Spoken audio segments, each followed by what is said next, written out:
Sika sat by the fire pit in the crowded tent, the warmth of the flames struggling against the cold weight of dread in her chest. Around her, the hall buzzed with celebration, the air thick with the aroma of roasted meat. Laughter rang out loud, yet it felt distant. Her father, Chief Jabari of the Kamaji tribe, believed he had secured an alliance meant to give their people a home and protect them from war. For months, he had led them across the sea, their days spent aboard their ships, or in makeshift tents when they found land. War and drought had ravaged their once beautiful homeland, forcing them to leave. A month ago, they had arrived on the wild plains, a land known for its short but harsh winters and long, beautiful summers. Luckily for them, the tribe that lived here had a dwindling population and was willing to reach an agreement. Her people would be given a part of the land to live in as long as whatever was cultivated could be split between them and those of the wild plains. It was a decent bargain, but in order to solidify the alliance, they requested a political marriage, and so she was to be wed to Tagon, chief of the Wild Plains, as his third wife. Even though Sika knew this was the logical choice, her heart rebelled. She wanted to lead her people like her father and wield her sword to protect them.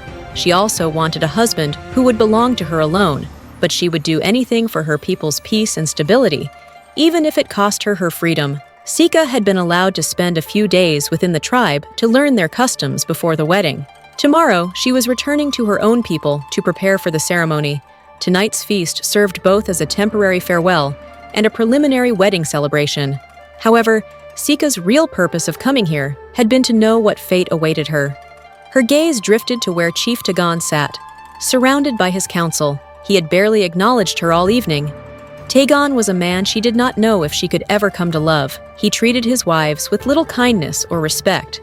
Suddenly feeling someone watching her, Sika scanned the crowd till her eyes found their target. Standing at the far corner of the tent was Kagan, Tagon's adopted brother. Tagon's father, the previous chief, had saved Kagan from starvation as a young boy, taking him in and treating him as a son. In turn, Kagan had become Tagon's fiercest protector, never leaving his side. Kagan's gaze was intense as he watched Sika through dark, expressionless eyes. She couldn't tell what he was thinking. Was it curiosity, or did he absolutely detest her? He looked away, and Sika let her gaze wander back to the fire pit. When she looked in his direction again, he was gone from the tent. She wondered what could be important enough to make Kagan leave Tagon's side. Tagon stood then, his massive frame towering above everyone. His loud voice silenced the laughter and music. Sika felt a shiver run down her spine as his cold gaze swept over the crowd, before settling on her. "To a prosperous future," he declared, raising his cup, "and to my new bride." He emptied the cup, and the hall erupted with cheers. Then, Tagon motioned to Sika, and she came over to him with a wine jug, pouring some wine into his cup. He had barely taken 2 sips when his hands began to tremble. Then he stumbled, struggling to keep his balance. His eyes widened in horror and disbelief. The cup fell from his hand, clattering to the floor. For a heartbeat, everyone stood frozen. Then Tagon crumpled to the ground, lifeless. Chaos erupted as warriors leapt to their feet, reaching for their weapons. Servants screamed, retreating from the fallen chief. Sika stood frozen in shock. The realization of what had happened struck her like a lightning bolt. Tagon had been poisoned. As the chaos quieted down, the crowd's gaze moved from Tagon's lifeless body to her. She realized what everyone was thinking. The foreign bride had killed their chief. She was the one who had served him the cup of wine. The murmurs grew louder and louder. Suddenly, a voice boomed through the confusion. "Brother?" It was Kagan. His usually expressionless eyes were wild with panic as he rushed to Tagon's side. As he gripped Tagon's lifeless body, panic turned to cold, numbing shock. His hands clenched into fists. "How did this happen?" he said with barely restrained fury. All eyes turned to Sika. Kagan's chilling gaze locked onto her. "I had nothing to do with this," she said, meeting his glare. "Kill her!" someone shouted. The crowd roared in agreement. Kagan silenced them with a single look. "Put her in the prison tent for now. I'll get to the bottom of this." One of the senior council members, Tuba, stepped forward. "Are you trying to protect a murderer?" Kagan held his gaze. "I want the truth." As Tagon's body was carried away, guards led Sika outside toward the prison tent. Sika wanted to protest, but knew she was outnumbered and could not risk further endangering her people. by getting violent. She needed a plan. Back in the main tent, Toba eyed Kagan. "You were conveniently absent while the chief was murdered." Kagan frowned. "What are you trying to say?" Toba said nothing and walked away. But Kagan felt the questioning glances from those in the tent. He ignored them, just as he tried to ignore the overwhelming grief he was feeling. He needed to know who poisoned Tagon and why.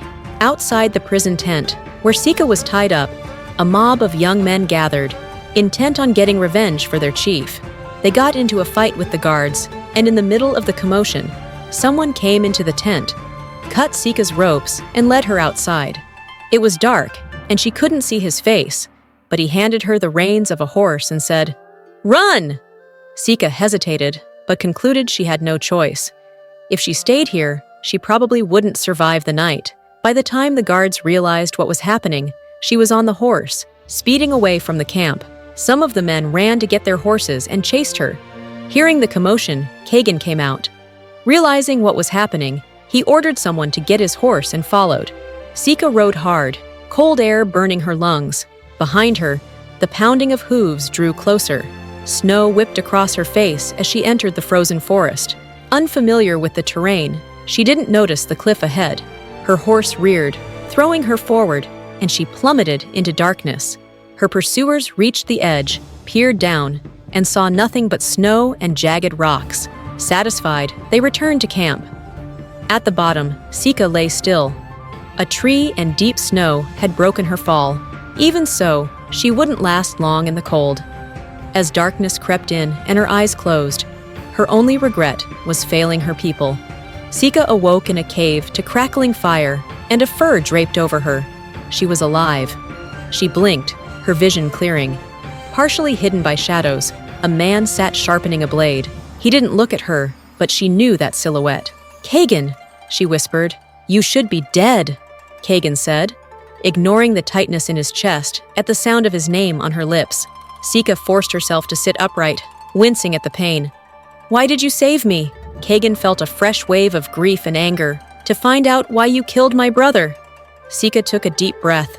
"I told you, I had nothing to do with Tagon's death. Do you think I'd be foolish enough to risk my people's lives? What would I gain?" Kagan hesitated. When he found her half buried in snow, the same question had haunted him. Why would she kill Tagon, knowing she and her people would likely not survive the aftermath? Finally, he said, "Then why did you escape and who helped you?" "The horse stables are nowhere near the prison tent. Someone must have prepared a horse for you in advance." Sika's mind pored over the blurry events of the night. "There was a mob trying to kill me. Did you expect me to just stand there and watch?" "About the horse, someone cut my ropes and handed it to me. I couldn't see his face." Kagan scoffed. "You expect me to believe that?" Sika was running out of patience. "Don't act like I'm the only suspicious one here.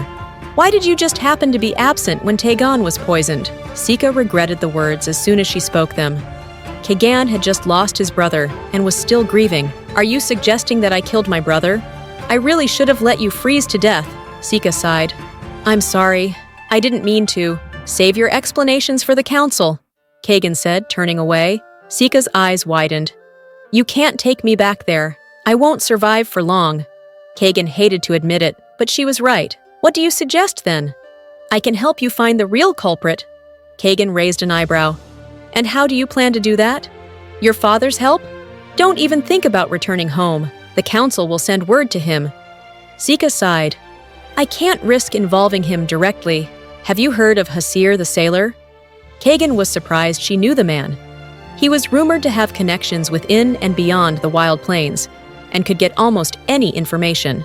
Sika continued, seeing that Kagan recognized the name. "Our fleet saved him from a pirate attack, and he was the one who suggested my people move here. He will help me for my father's sake. He lives in a settlement not far away. If anyone can get us a clue about what happened that night, it's him." Kagan considered her words and finally accepted, thinking he must be crazy. "Very well, Sika, we'll head there in the morning." She gave him a weak smile, oddly pleased to hear him say her name. Kagan studied her, still unsure if he could trust her. If she was lying, he would be the one to end this himself, but a part of him really hoped she was innocent.